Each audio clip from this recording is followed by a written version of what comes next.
Hello दोस्तों, welcome to arts वल्ला। स्वागत है आप सभी का आज के इस नए वीडियो में। तो आज हम देखने वाले हैं बिहार बोर्ड 12th हिस्ट्री का जो ये चैप्टर नंबर 4 होगा। इसमें हम लोग कंप्लीट ऑब्जेक्टिव देखेंगे, वो भी फुल व्याख्यान के साथ। तो इससे पहले हम लोगों ने चैप्टर नंबर 1, 2 एवं 3 देख चुके हैं। अगर आप लोग वीडियो नहीं देखें तो चैनल पे जाइए, वहाँ मैंने प्लेलिस्ट बना दिया है, वहाँ से आप लोग आसानी से देख सकते हैं। सिर्फ हिस्ट्री नहीं, ज्योग्राफी, पॉलिटी सबका प्लेलिस्ट बना हुआ है, वहाँ पे आप लोग जाके आसानी से देख सकते हैं फ्री ऑफ कॉस्ट। बाकी पीडीएफ लेना हो तो उसे भी मैं जानकारी आगे देने वाला हूँ।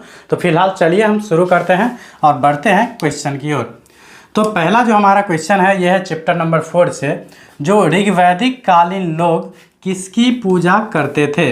मतलब ऋग्वैदिक काल के जो लोग होते थे वो किसकी पूजा करते थे। तो याद रखिएगा वे लोग जो है प्रकृति देवी की पूजा करते थे। तो ऑप्शन नंबर जो है ब इसका करेक्ट आंसर हो जाएगा। जिसकी व्याख्या करने की ज़रूरत होगी मैं खुद कर दूंगा, ठीक है। आप लोग बस वीडियो को अंत तक देखिए, कंप्लीटली मतलब जो ऑब्जेक्टिव होगा ना वो कवर हो जाएगा इस चैप्टर से रिलेटेड। उसके बाद चलते हैं दूसरे क्वेश्चन की ओर। तो दूसरा क्वेश्चन हमारा है, जो उत्तर वैदिक काल के अंत तक किसकी पूजा होने लगी। मतलब उत्तर वैदिक काल के लास्ट तक जो है पूछा जा रहा है किसकी पूजा होने लगी। तो याद रखिएगा ये हो जाएंगे ब्रह्मा, विष्णु एवं महेश, इन तीनों की पूजा होने लगी उत्तर वैदिक काल के अंत तक। तो ऑप्शन नंबर जो है अ इसका करेक्ट आंसर हो जाएगा। उसके बाद चलते हैं तीसरे क्वेश्चन की ओर। तो तीसरा क्वेश्चन हमारा है, जो सांची स्तूप। तीसरा क्वेश्चन हमारा क्या है, जो सांची स्तूप को संरक्षित रखने में अहम भूमिका थी। मतलब सांची का जो स्तूप था उसकी संरक्षित करने में जो है अहम भूमिका किसकी थी। तो याद रखिएगा ये थे एच कौल, उसके बाद शाहजहां बेगम और सुल्तान जहां बेगम, इन तीनों की भूमिका थी उसको संरक्षित रखने में। तो इसलिए इसका जो आंसर हो जाएगा इनमें से सभी। तो ऑप्शन नंबर जो है द इसका करेक्ट आंसर हो जाएगा। उसके बाद चलते हैं नेक्स्ट क्वेश्चन की ओर।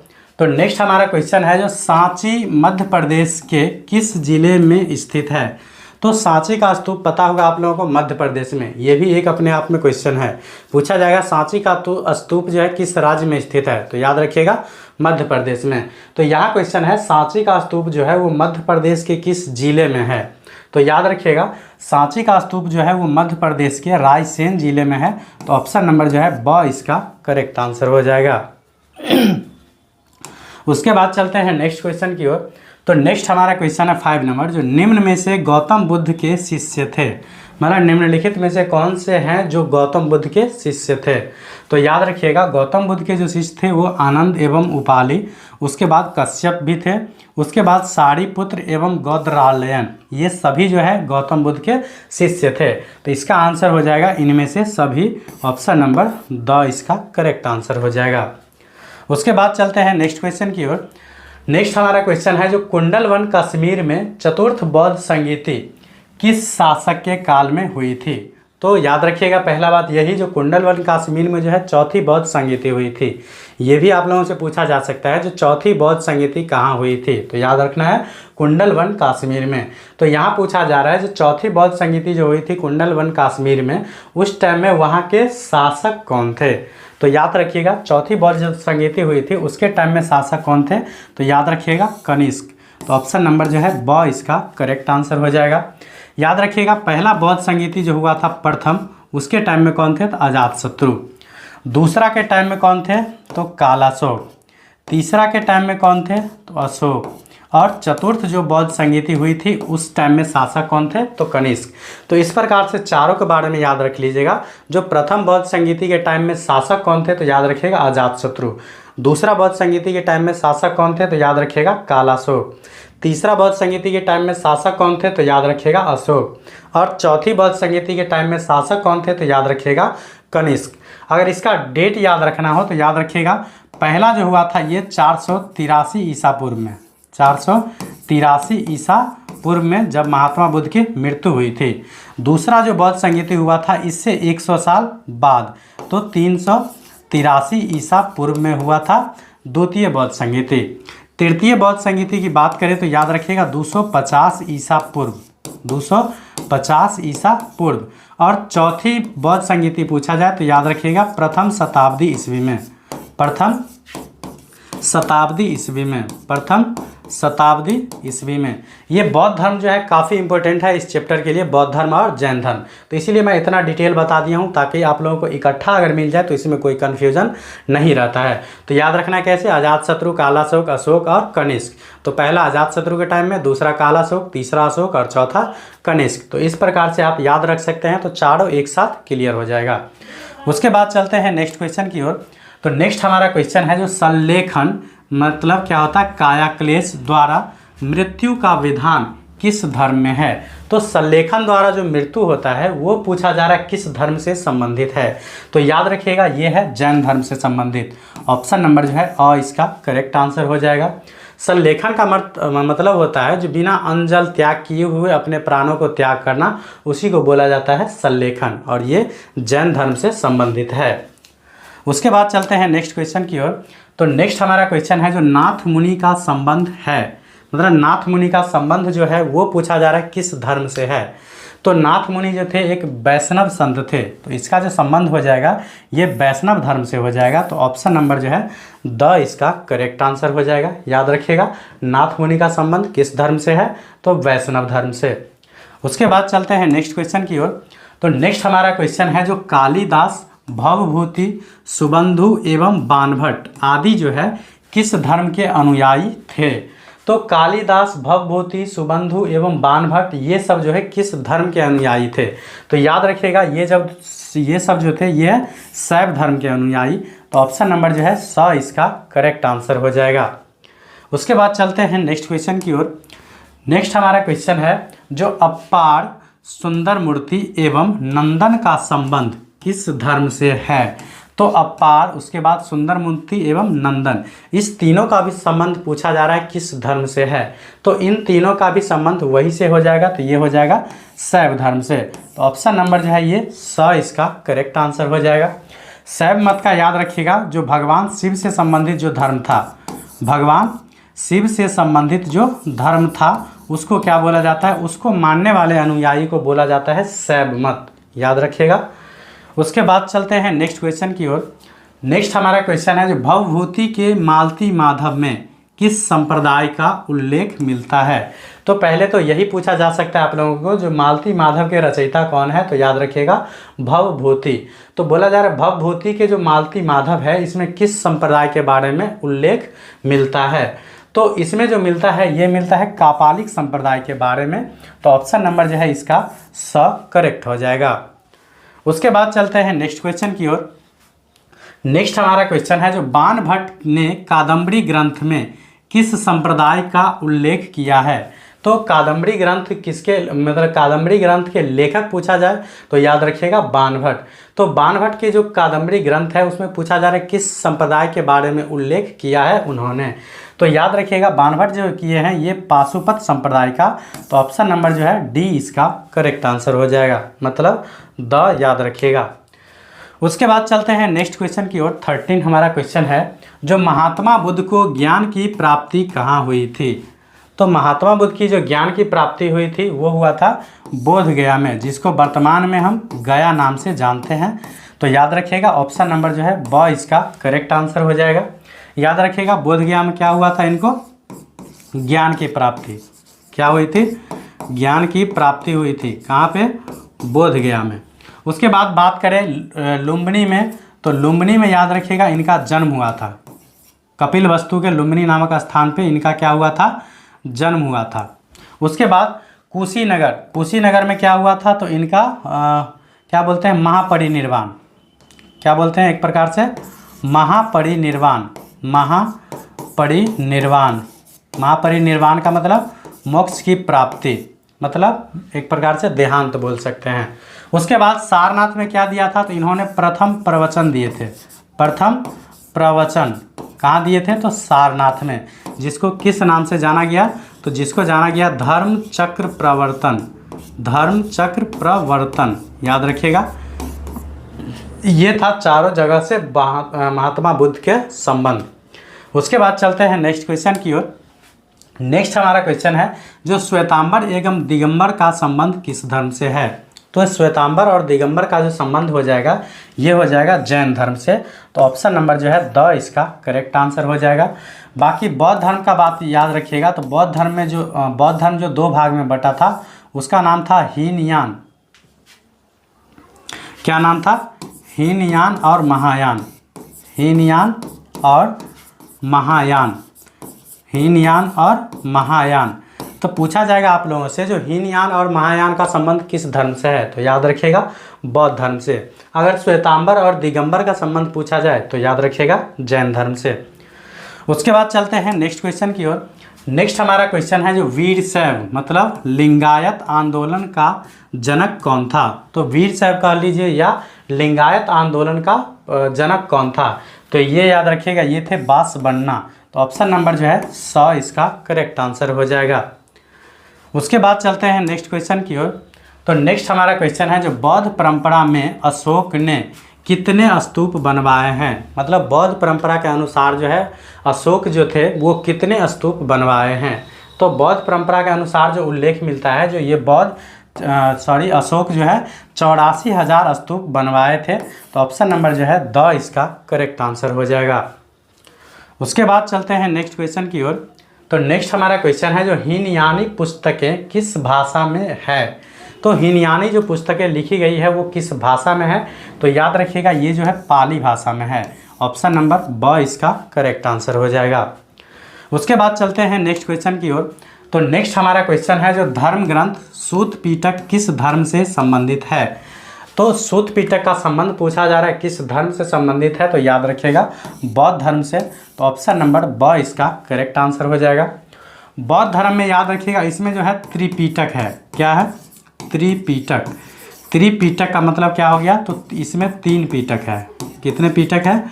3 पिटक है। 3 पिटक में पहला हो गया सूत पिटक। पहला क्या हो गया? सूत पिटक।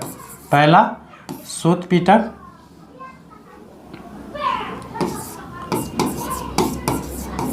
पहला सूत पिटक। दूसरा हो गया विनय पिटक। दूसरा विनय पिटक। और तीसरा याद रखिएगा क्या होता है, तो अभिधम पिटक। क्या होता है? अभिधम पिटक। अभिधम पिटक। ये है बौद्ध धर्म के त्रिपिटक। तो अभी आपसे सूत पिटक पूछा है, बाद में आप लोगों से विनय पिटक, अभिधम पिटक कुछ भी पूछ सकता है। तो याद रखिएगा त्रिपिटक का संबंध किस धर्म से है? बौद्ध धर्म से है। त्रिपिटक का मतलब होता है 3 पिटक, सूत पिटक, विनय पिटक और अभिधम पिटक। इसमें भी और जानकारी लीजिएगा। तो याद रखिएगा सूत पिटक में जो है क्या है, तो बौद्ध धर्म से संबंधित। किस धर्म से संबंधित है?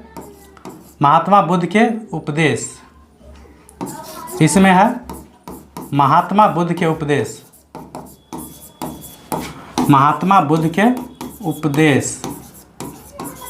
उसके बाद विनय पिटक में क्या है, तो बौद्ध संघ का नियम। क्या है?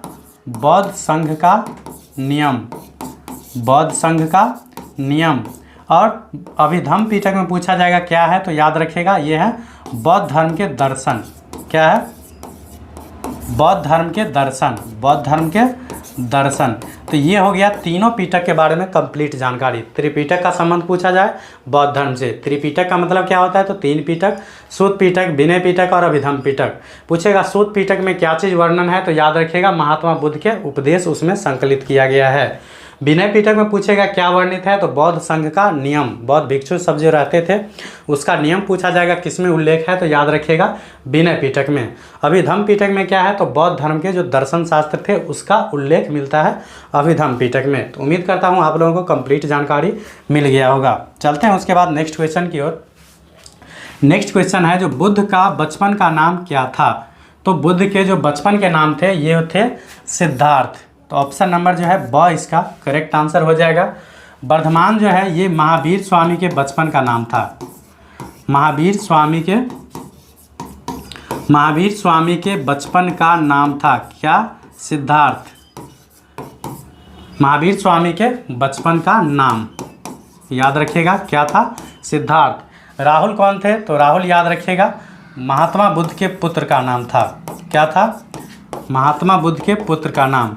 महात्मा बुद्ध के पुत्र का नाम। उसके बाद महात्मा बुद्ध के बारे में और याद रखिएगा, तो इसका जन्म अगर पूछ लिया जाए तो याद रखिएगा इनका जो जन्म हुआ था ये हुआ था 563 ईसा पूर्व में, 563 ईसा पूर्व में जन्म हुआ था। और मृत्यु पूछा जाए तो मृत्यु याद रखिएगा 483 ईसा पूर्व में। कब हुआ था? 483 ईसा पूर्व में इनका मृत्यु हुआ था। उसके बाद चलते हैं नेक्स्ट क्वेश्चन की ओर। नेक्स्ट हमारा क्वेश्चन है जो तृतीय बौद्ध संगीति का आयोजन कहाँ हुआ था। तो तीसरा जो बौद्ध संगीति का आयोजन हुआ था ये पूछ रहा है कहाँ हुआ था। तो याद रखिएगा पहला हुआ था राजगृह में, दूसरा हुआ था वैशाली में, तीसरा हुआ था पाटलिपुत्र में, चौथा हुआ था कुंडलवन कश्मीर में, कुंडलवन कश्मीर में। तो पूछा जा रहा है तृतीय बौद्ध संगीति का आयोजन कहाँ हुआ था। तो याद रखिएगा पाटलिपुत्र में। तो ऑप्शन नंबर जो है ब इसका करेक्ट आंसर हो जाएगा। बाकी मैंने चारों के बारे में बता दिया है, जो प्रथम बौद्ध संगीति राजगिरी, दूसरा वैशाली, तीसरा पाटलिपुत्र और चौथा कुंडलवन कश्मीर। तो उम्मीद करता हूँ आपको चारों जो एक साथ मिल जाएगा, इससे काफ़ी हेल्प मिलेगा आप लोगों की तैयारी में और कोई भी कन्फ्यूजन नहीं रहेगा। जो पहला कब हुआ, दूसरा कब हुआ, पहला कहाँ हुआ, दूसरा कहाँ हुआ, ये इकट्ठा जो मिल जाता है इससे काफ़ी ज़्यादा आप लोगों को क्या मिलता होगा, सुविधा मिलता होगा याद रखने में। उसके बाद चलते हैं नेक्स्ट क्वेश्चन की ओर। नेक्स्ट हमारा क्वेश्चन है जो महात्मा बुद्ध का जन्म स्थान कहाँ है। तो महात्मा बुद्ध का जो जन्म स्थान है ये है कपिलवस्तु में लुम्बिनी नामक स्थान पे हुआ था।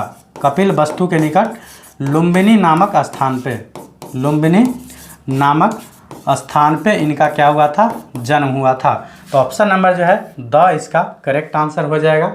उसके बाद बोध गया में पता होगा आप लोगों को जो इनको ज्ञान की प्राप्ति हुई थी। ज्ञान की प्राप्ति कहाँ हुई थी, तो बोध गया में। उसके बाद पावापुरी में जो है महावीर स्वामी का क्या हुआ था, निधन, तो बाद में बताएंगे। चलते हैं फिलहाल नेक्स्ट क्वेश्चन की ओर। नेक्स्ट हमारा क्वेश्चन है जो जैन धर्म के 24वें तीर्थंकर कौन थे।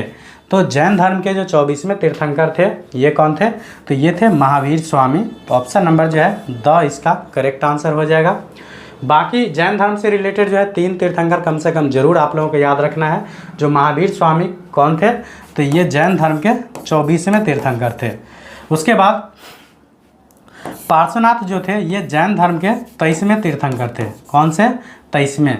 और ऋषभदेव जो थे ये जैन धर्म के फर्स्ट तीर्थंकर। पूछा जाएगा जो जैन धर्म के जो है प्रथम तीर्थंकर कौन थे, तो याद रखिएगा ऋषभदेव। 23वां कौन थे, तो याद रखिएगा पार्श्वनाथ। और 24वां कौन थे, तो याद रखिएगा महावीर स्वामी। तो ये 3 तीर्थंकर जो है काफ़ी इंपॉर्टेंट है जैन धर्म से संबंधित, तो इसे आप लोग जरूर याद रखिएगा। उसके बाद चलते हैं नेक्स्ट क्वेश्चन की ओर। तो नेक्स्ट हमारा क्वेश्चन है जो प्रथम बौद्ध संगीति जो है किस शासक के काल में हुई थी। तो पहला बौद्ध संगीति पूछा जा रहा है किस शासक के काल में हुआ था। तो मैंने अभी जस्ट बताया था, जो पहला हुआ था अजातशत्रु के टाइम में, दूसरा हुआ था कालाशोक के टाइम में, तीसरा हुआ था अशोक के टाइम में और चौथा हुआ था कनिष्क के टाइम में। तो पूछा जाएगा प्रथम बौद्ध संगीति किसके टाइम में हुई थी, तो अजातशत्रु के टाइम में। दूसरा बौद्ध संगीति तो कालाशोक के टाइम में, तृतीय बौद्ध संगीति तो ये अशोक के टाइम में और चौथा बौद्ध संगीति तो ये हो जाएगा कनिष्क के टाइम में। तो यहाँ पूछा जा रहा था प्रथम बौद्ध संगीति, तो ये हो जाएगा अजातशत्रु। तो ऑप्शन नंबर जो है और इसका करेक्ट आंसर हो जाएगा। बाकी आप लोगों को इसमें भी मैंने इसका बता दिया हूँ। अगर आप लोगों की अध्यक्षता याद रखिएगा तो प्रथम बौद्ध संगीति की जैसे अध्यक्षता पूछेगा, जो अध्यक्षता किसने की थी या अध्यक्ष, तो पहला का कौन था, तो पहला का था प्रथम बौद्ध संगीति जो हुई थी उसकी पहला अध्यक्ष कौन थे, तो पहला अध्यक्ष इनका था पहला था अश्वघोष, पहला था अश्वघोष। दूसरा हो जाएगा पहला बौद्ध संगीति के जो अध्यक्ष थे ये कौन थे, अश्वघोष। दूसरा के हो जाएंगे वसुमित्र, दूसरा के वसुमित्र। उसके बाद तीसरा का हो जाएगा मोगलीपुत्तिस, मोगलीपुत्तिस। और चौथा का अध्यक्षता किसने किया था, इसका जवाब आप लोग कमेंट में बताइएगा, क्योंकि इसका नाम मेरे माइंड से उतर गया है। तो याद रखिएगा ये इनकी अध्यक्षता। तो मैंने आप लोगों को जो चारों बौद्ध संगीति के बारे में कंप्लीट जानकारी दे दिया हूँ, जो कब हुआ था, उस टाइम में शासक कौन थे, कितने ईस्वी में हुआ था, किस जगह पे हुआ था और उसकी अध्यक्षता किसने की। तो ये चारों बौद्ध संगीति हुआ था। चौथा बौद्ध संगीति के बाद जो है बौद्ध धर्म दो भाग में बट गया था, हीनयान और महायान। तो उससे रिलेटेड मैंने कंप्लीट जानकारी आप लोगों को दे दिया हूँ। उम्मीद करता हूँ आप लोग याद कर लेंगे इसे। उसके बाद चलते हैं नेक्स्ट क्वेश्चन की ओर। तो प्राचीन भारत का प्रसिद्ध विश्वविद्यालय कहाँ स्थित था। तो क्वेश्चन क्या था, जो प्राचीन भारत का विश्व प्रसिद्ध विश्वविद्यालय कहाँ स्थित था। तो याद रखिएगा ये था नालंदा में। ऑप्शन नंबर जो है द इसका करेक्ट आंसर हो जाएगा। उसके बाद चलते हैं नेक्स्ट क्वेश्चन की ओर। नेक्स्ट हमारा क्वेश्चन है जो त्रिपिटक साहित्य संबंधित है। तो त्रिपिटक साहित्य किससे संबंधित है, तो ये तो ऑलरेडी मैंने बता दिया हूँ किससे संबंधित है। तो इसका जवाब मैं उम्मीद करता हूँ जो आप लोग जितने भी लोग इसको देखेंगे वो कमेंट के माध्यम से ज़रूर मुझे बताएंगे जो त्रिपिटक का संबंध किस धर्म से है। उसके बाद चलते हैं नेक्स्ट क्वेश्चन की ओर। नेक्स्ट हमारा क्वेश्चन है जो हीनयान एवं महायान संप्रदाय किस धर्म से संबंधित है। तो हीनयान एवं महायान जो संबंधित है ये है बौद्ध धर्म से संबंधित। तो ऑप्शन नंबर ब इसका करेक्ट आंसर हो जाएगा। याद रखिएगा चतुर्थ बौद्ध संगीति जो हुई थी, चतुर्थ बौद्ध संगीति, चतुर्थ बौद्ध संगीति जो हुई थी उसके बाद बौद्ध धर्म दो भाग में बट गया था, एक हीनयान और दूसरा था महायान। तो याद रखिएगा चौथी बौद्ध संगीति के बाद जो है बौद्ध धर्म दो भाग में विभक्त हो गया था, एक का नाम हीनयान और दूसरा का नाम महायान। तो अलग अलग आप लोगों से पूछा जाता है जो हीनयान का संबंध किस धर्म से है, महायान का संबंध किस धर्म से है, तो ये हो जाएंगे बौद्ध धर्म से। ऐसे पहले था श्वेतांबर और दिगंबर, तो उन दोनों का संबंध था जैन धर्म से, तो याद रखिएगा। उसके बाद चलते हैं नेक्स्ट क्वेश्चन की ओर। नेक्स्ट हमारा क्वेश्चन है जो स्तूप संबंधित है। तो यहाँ भी पूछा जा रहा है स्तूप का संबंध जो है किस धर्म से है, तो याद रखिएगा ये है बौद्ध धर्म से। तो ऑप्शन नंबर जो है ब इसका करेक्ट आंसर हो जाएगा। स्तूप क्या था, तो जब महात्मा बुद्ध की मृत्यु हुई थी तो उसके अवशेष को जो है 8 भागों में विभक्त करके 8 जगह पे क्या किया गया था, तो 8 अलग अलग जगह पे स्तूप का निर्माण किया गया था। स्तूप क्या होता है, तो जैसे अभी हम लोग समाधि स्थल बनाते हैं उसी प्रकार से जो है राउंड शेप में कुछ इस टाइप से जो है क्या बनाया गया था, उनका समाधि स्थल महात्मा बुद्ध का। तो इसी को क्या बोला जाता था, तो इसी को बोला जाता था स्तूप। वर्तमान टाइम में जैसे हम लोग समाधि स्थल बनाते हैं अगर किसी व्यक्ति की मृत्यु हो जाती है तब, तो उसी प्रकार से महात्मा बुद्ध का जो बनाया गया था उसको किस नाम से जाना जाता है, तो स्तूप। तो स्तूप का संबंध किस धर्म से हो जाएगा, बौद्ध धर्म से। उसके बाद चलते हैं नेक्स्ट क्वेश्चन की ओर। तो नेक्स्ट क्वेश्चन है जो महावीर स्वामी की पुत्री अनुज्या प्रियदर्शना का विवाह किससे हुआ था। तो पहला क्वेश्चन तो यही याद रखिएगा जो महावीर स्वामी की पुत्री का नाम क्या था, तो अनुज्या प्रियदर्शना। तो इसका विवाह पूछ रहा किससे हुआ था, तो महावीर स्वामी का ही एक शिष्य था जिसका नाम क्या था, जमाली। तो इस जमाली के साथ जो महावीर स्वामी ने अपनी पुत्री का शादी किया था। तो ऑप्शन नंबर जो है स इसका करेक्ट आंसर हो जाएगा। तो चलिए नेक्स्ट क्वेश्चन हमारा था जो महावीर ने, नेक्स्ट क्वेश्चन है जो महावीर ने पार्श्वनाथ के सिद्धांतों में नया कौन सा सिद्धांत जोड़ा था। तो महावीर स्वामी जो है ये पार्श्वनाथ के सिद्धांत में जो नया सिद्धांत जोड़े थे उनका नाम क्या था, तो याद रखिएगा ब्रह्मचर्य। तो ऑप्शन नंबर जो है ब इसका करेक्ट आंसर हो जाएगा। बाकी याद रखिएगा पार्श्वनाथ ने जो 4 सिद्धांत दिए थे वो कौन कौन था, तो पहला था सत्य, मतलब हमेशा सत्य की राह पे चलना, सच बोलना, सत्य बोलना। दूसरा था अहिंसा, अहिंसा मतलब हिंसा नहीं करना, क्या था, हिंसा नहीं करना है, हिंसा नहीं करना। तो पहला सत्य, दूसरा अहिंसा, तीसरा हो गया, तीसरा था एक आस्ते, क्या था, आस्ते। आस्ते का मतलब था चोरी नहीं करना है, क्या नहीं करना है, चोरी नहीं करना। आस्ते का मतलब चोरी नहीं करना। और अपरिग्रह का मतलब था जो धन इकट्ठा नहीं करना है, धन इकट्ठा नहीं करना। तो ये इन्होंने पार्श्वनाथ ने 4 सिद्धांत दिए थे, सत्य, अहिंसा, आस्ते और अपरिग्रह। तो इसमें 5वां जो जोड़े थे ये जोड़े थे ब्रह्मचर्य महावीर स्वामी ने। तो उम्मीद करता हूँ आप लोगों को कंप्लीट जानकारी मिल गया होगा। चलते हैं हम लोग नेक्स्ट क्वेश्चन की ओर। नेक्स्ट क्वेश्चन हमारा है जो पुराणों की संख्या कितनी थी। तो याद रखिएगा पुराणों की जो संख्या थी वो थी 18।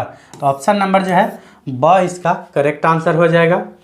उसके बाद चलते हैं नेक्स्ट क्वेश्चन की ओर। नेक्स्ट हमारा है जो अशोक द्वारा प्रचारित बौद्ध धर्म कहाँ प्रचलित नहीं हुआ। मतलब अशोक धर्म जो बौद्ध धर्म को प्रचारित किए थे वो पूछा जा रहा है कहाँ पे उसका प्रचारित नहीं हुआ था। तो याद रखिएगा श्रीलंका। ऑप्शन नंबर स इसका करेक्ट आंसर हो जाएगा। अशोक का याद रखिएगा, अशोक का जो एक पुत्र था और एक पुत्री था। अशोक के पुत्र का नाम था महेंद्रा। क्या नाम था? महेंद्रा। और पुत्री का नाम था संघमित्रा। क्या नाम था? संघमित्रा। इन दोनों को जो है अशोक ने क्या किया था, तो विदेशों में बौद्ध धर्म के प्रचार प्रसार के लिए भेजे थे। तो ये भी आप लोगों को याद रखना काफ़ी ज़रूरी पॉइंट है।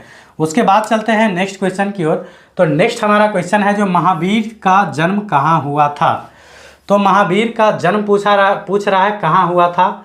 तो याद रखिएगा इनका जो जन्म हुआ था ये हुआ था कुंडग्राम वैशाली में। तो ऑप्शन नंबर स इसका करेक्ट आंसर हो जाएगा। अगर पूछ लिया जाए जो इनका जन्म कब हुआ था, तो याद रखिएगा इनका जो जन्म हुआ था 540 ईसा पूर्व में। 540 ईसा पूर्व में। और मृत्यु पूछा जाए तो मृत्यु याद रखिएगा 468 ईसा पूर्व। 468 ईसा पूर्व में क्या हुआ था, तो इनकी मृत्यु हुई थी। तो याद रखिएगा महावीर स्वामी का जन्म कहाँ हुआ था, तो कुंडग्राम वैशाली में। उसके बाद कब जन्म हुआ था, तो 540 ईसा पूर्व में। मृत्यु कब हुआ था, तो याद रखना है आप लोगों को 468 ईसा पूर्व में। तो चलते हैं उसके बाद नेक्स्ट क्वेश्चन की ओर। नेक्स्ट हमारा क्वेश्चन है जो प्राचीन भारत में धम्म की शुरुआत किसने की थी। तो धम्म एक प्रकार का सभी धर्मों का जो एक प्रकार से अच्छे गुण या नियम बोल सकते हैं, उसका जो शुरुआत किए थे ये किए थे अशोक ने। तो ऑप्शन नंबर जो है स इसका करेक्ट आंसर हो जाएगा। उसके बाद चलते हैं नेक्स्ट क्वेश्चन की ओर। नेक्स्ट हमारा क्वेश्चन है 34 का, जो चौथी बौद्ध संगीति किस शासक के काल में हुई थी। तो मैंने 2 बार रिपीट कर चुका हूँ। जो प्रथम बौद्ध संगीति हुआ था ये अजातशत्रु के टाइम में, दूसरा हुआ था कालाशोक के टाइम में, तीसरा बौद्ध संगीति हुआ था अशोक के टाइम में, और चतुर्थ बौद्ध संगीति जो हुआ था ये हुआ था कनिष्क के टाइम में। तो पूछा जा रहा है चौथी बौद्ध संगीति किस शासक के काल में हुई थी। तो याद रखना है कनिष्क के टाइम में। तो ऑप्शन नंबर जो है द इसका करेक्ट आंसर हो जाएगा। उसके बाद चलते हैं नेक्स्ट क्वेश्चन की ओर। तो नेक्स्ट हमारा क्वेश्चन है जो वेदों की संख्या कितनी है। तो याद रखिएगा वेदों की संख्या कितनी है, तो याद रखना है 4। ऑप्शन नंबर जो है ब इसका करेक्ट आंसर हो जाएगा। पूछ लिया जाए कौन कौन, तो याद रखिएगा पहला जो वेद है इसका नाम क्या है, ऋग्वेद। दूसरा हो जाता है सामवेद, तीसरा हो जाएगा यजुर्वेद, सामवेद, दूसरा सामवेद, तीसरा यजुर्वेद, और चौथा हो जाता है अथर्ववेद। क्या हो जाता है, अथर्ववेद। याद रखिएगा ये जो है सबसे प्राचीन है। क्या है, सबसे प्राचीन। मतलब पूछा जाएगा सबसे पुराना वेद कौन सा है, तो याद रखिएगा ऋग्वेद। और अथर्ववेद क्या है, तो ये नवीनतम है। नवीनतम का मतलब अगर सबसे नवीनतम वेद पूछा जाए, सबसे नया वेद, तो याद रखिएगा अथर्ववेद। और सबसे पुराना तो ये हो जाएगा ऋग्वेद। उसके बाद अगर आप लोगों को वेदांग की संख्या पूछ लिया जाए, वेदांग की, तो वेदांग की संख्या कितनी होती है, 6। नाम याद रखना है तो याद रख लीजिएगा। पहला होता है शिक्षा, उसके बाद कल्प, उसके बाद व्याकरण, उसके बाद निरुक्त, शिक्षा, कल्प, व्याकरण, निरुक्त। उसके बाद एक होता है छंद, और लास्ट होता है ज्योतिष। क्या होता है, ज्योतिष। तो याद रखिएगा आप लोगों को अगर वेद की संख्या पूछा जाए तो 4, वेदांग की संख्या पूछा जाए तो 6। कौन कौन, तो शिक्षा, कल्प, व्याकरण, निरुक्त, छंद और ज्योतिष। तो इस प्रकार से आप लोगों को याद रखना है। उसके बाद चलते हैं नेक्स्ट क्वेश्चन की ओर। तो नेक्स्ट हमारा क्वेश्चन है जो बुद्ध चरित की रचना किसने की थी। तो बुद्ध चरित की जो रचना किए थे ये थे अश्वघोष। तो ऑप्शन नंबर जो है ऑप्शन नंबर ब इसका करेक्ट आंसर हो जाएगा। उसके बाद चलते हैं नेक्स्ट क्वेश्चन की ओर। तो नेक्स्ट हमारा क्वेश्चन है जो जैन धर्म के प्रथम तीर्थंकर कौन थे। तो जैन धर्म के प्रथम तीर्थंकर मैंने बता दिया हूँ क्या है, ऋषभदेव। तो ऑप्शन नंबर ब इसका करेक्ट आंसर हो जाएगा। बाकी आप लोगों से पार्श्वनाथ पूछा जाए तो पता होगा 23वें तीर्थंकर थे, और महावीर स्वामी पूछा जाए तो ये हो जाएंगे 24वें तीर्थंकर। उसके बाद चलते हैं नेक्स्ट जो हमारा क्वेश्चन है। नेक्स्ट क्वेश्चन कंप्लीट हो गया है। तो आज के इस वीडियो में जो है मैंने 12th के हिस्ट्री का चैप्टर नंबर 4 से रिलेटेड जितने भी ऑब्जेक्टिव था उसको फुल एक्सप्लेनेशन के साथ आप लोगों को बताने का प्रयास किया हूँ। तो बताइएगा आप लोग ज़रूर कमेंट बॉक्स में जो आप लोगों के लिए यह वीडियो कैसा लगा। अगर वीडियो पसंद आए तो लाइक कमेंट जरूर कर दिया कीजिए और अपने दोस्तों के साथ शेयर जरूर कर दिया कीजिए। बाकी अगर आप लोगों को इसका PDF चाहिए तो PDF जो है टेलीग्राम पे आप लोगों को मिल जाएगा। टेलीग्राम पे आप लोगों को सर्च करना है ARTSWALLAH, उसके बाद 07 लगा देना है। ये आप लोगों को सर्च करना है, उसके बाद मैसेज कीजिएगा तो आप लोगों को ये PDF है जो मिल जाएगा। तो मिलते हैं तब तक के नेक्स्ट क्लास में, तब तक के लिए bye, take care, love you all. मिलते हैं नेक्स्ट क्लास में।